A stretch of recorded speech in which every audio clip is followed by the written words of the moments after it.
अस्सलाम वालेकुम रहमतुल्लाहि व बरकातुहू। मुअज़्ज़ज़ व्यूअर, आपका शुक्रिया। आप अपना इंतहाई कीमती टाइम देते हैं और वीडियो को मुकम्मल वाच भी करते हैं और शेयर भी करते हैं, चैनल को भी सब्सक्राइब कर रहे हैं और साथ हौसला अफजाई भी कर रहे हैं। आपकी मोहब्बतों का शुक्रिया। दुआ है अल्लाह रब्बुल आलमीन हम सब के लिए आसानियाँ पैदा करे और हम सब को सेहत कामला वाली ज़िंदगी अता फरमाए। हमारा टॉपिक चल रहा है कब्ज़ के हवाला से।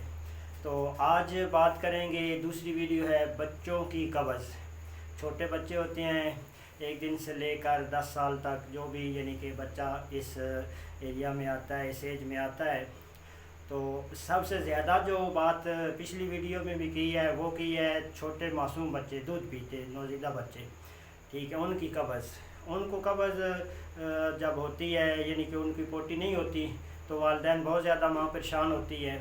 तो ये चंद टिप्स हैं, क्योंकि मासूम बच्चा है, छोटा है ना, वो बता सकता है अपनी तकलीफ़ को। ये माँ ही समझ सकती है बच्चे की तकलीफ़ को, और उसके जो सेहत के हवाले से सबसे बेहतर माँ ही डॉक्टर को भी गाइड कर सकती है और उसके बारे में बता सकती है। लेकिन बच्चे का जो नॉर्मल पोजीशन होती है, ठीक है, उसकी पोटी की तरफ माँ को तवज्जो रखनी चाहिए। कब की है, कितने दिन टाइम में कितनी बार कर रहा है और किस कलर में कर रहा है, ठीक है, ये चीज़ माँ को नोट रखनी चाहिए। ऐसा नहीं होना चाहिए। हमारी कॉमन यही तकरीबन रूटीन होती है कि जो ही बच्चा रोता है तो माँ बच्चे को दूध देती है, चाहे वो मदर फीड पे है या दूसरे दूध डब्बे वाला इस्तेमाल कर रही है, तो माँ फौरी तौर पे वो उसको भूख समझ के बच्चे को मज़ीद जो है वो दूध पिलाती है।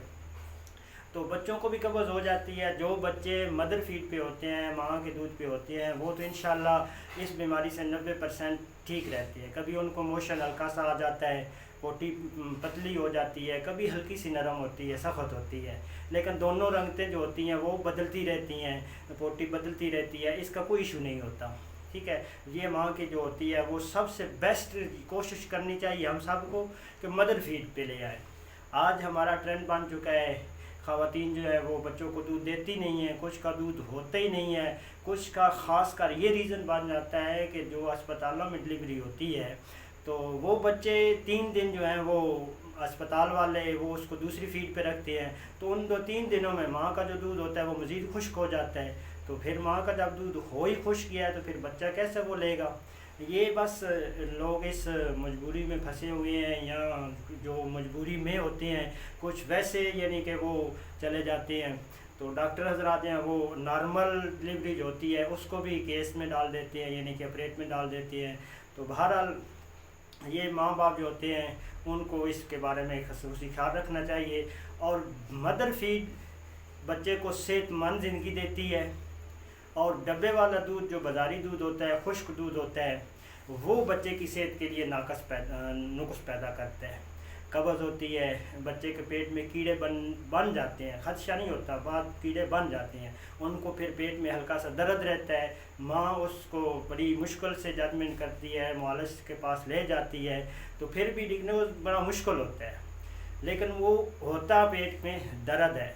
तो डब्बे के दूध का जो साइड इफ़ेक्ट है वो जो है वो कब्ज़ की शक्ल में पखाना सख्त बच्चे का अखराज होता है। तो मज़ीद जब 1-2 दिन पोटी नहीं आती बच्चे को तो माँ मज़ीद परेशान हो जाती है, तो फिर वो मेडिसन की तरफ चली जाती है। नहीं, मेरा वीडियो में सिर्फ इतना ही मैसेज देना वालिदैन को है, माँ को है, कि वो जब बच्चे को साथ ये मसला बने, लूज़ मोशन आए या सख्त पोटी हो, कभी भी मेडिसन की तरफ ना बच्चे को ले जाए।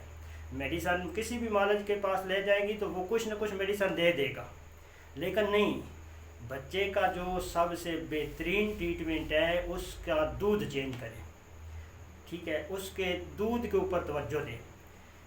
जो माएँ दूध देती हैं, डब्बे वाला खुश्क दूध देती हैं, उसमें चीनी भी शामिल कर लेती हैं बाद दफ़ा, ठीक है, और साथ सौंफ जो होती है वो भी 1-2 दाने डाल के उसको उबाल लेती हैं, गर्म कर लेती हैं। ये दोनों चीज़ें नाकस हैं बच्चे की सेहत के लिए।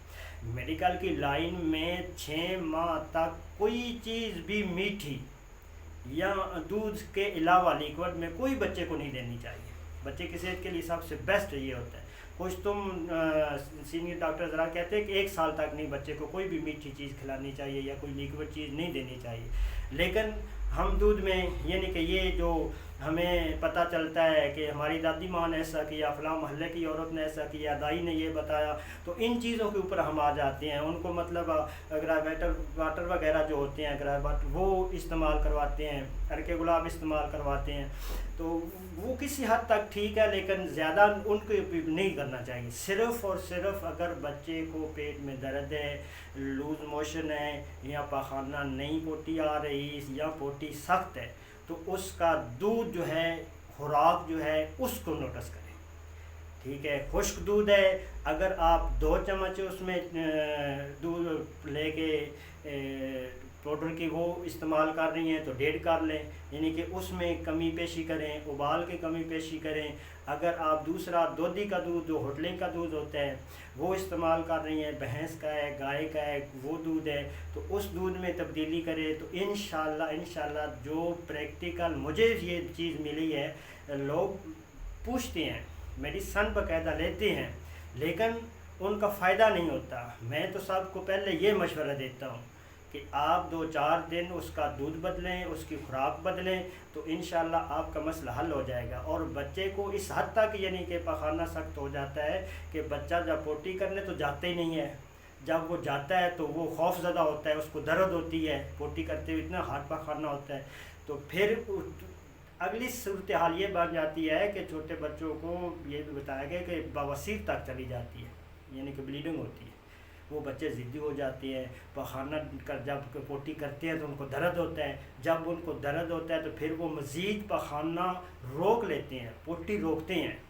جب بچہ ہو یا بڑا ہو وہ اپنی پوٹی کو روکے گا تو ریکٹم جو ہے وہ یہ فنکشن کرے گا، جو ہی پاخانہ اس کے ریکٹم ایریا میں آئے گا تو ریکٹم اس کے پاخانے میں جو نمی ہوتی ہے، جو پانی ہوتا ہے، جس کی وجہ سے پاخانے نے پوٹی نے ایزی اخراج ہونا ہوتا ہے تری کے ساتھ، وہ تری چوس لیتا ہے، پیچھے خشک پاخانہ ہو جاتا ہے۔ جب خشک پاخانہ ہوتا ہے وہ بچہ ہے یا بڑا ہے پھر اس کو تکلیف ہوتی ہے، جب اس کو تکلیف ہوتی ہے تو پھر جو ہی پوٹی کا ٹائم آتا ہے، وہ چھوٹا ہے یا بڑا ہے، وہ ڈر کے مارے واش روم نہیں جاتا، پوٹی کی طرف نہیں جاتا، مزید وہ یعنی کہ اس تکلیف میں مزید اضافہ کرتا جاتا ہے۔ تو یہ چند ٹپس ہوتی ہیں، چھوٹی موٹی چیزیں ہوتی ہیں، ہر انسان کے والدین کے علم میں ہوتی ہیں، لیکن اگنور ہو جاتی ہیں، مسٹیک ہو جاتی ہے، تو اگر ان کو یعنی کہ ساتھ لے کے چلا جائے تو انشاءاللہ بچا جا سکتا ہے۔ مزید ویڈیو میں بھی انشاءاللہ آپ کو ٹپس دیں گے کہ پوٹی کا جو کلر ہے پیلا آ رہا ہے تو پھر کیا علامت ہوگی، اگر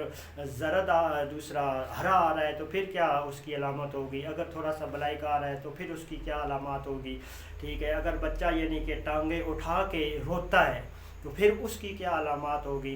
اس طرح کی چیزیں انشاءاللہ چند ٹپس جو علامات ہیں وہ بھی آپ سے شیئر کریں گے۔ دعا ہے اللہ رب العالمین ہمارے لیے آسانیاں پیدا کرے اور ہم سب کو آسانیاں پیدا کرنے کی توفیق عطا فرمائے۔ والسلام علیکم ورحمۃ اللہ وبرکاتہ۔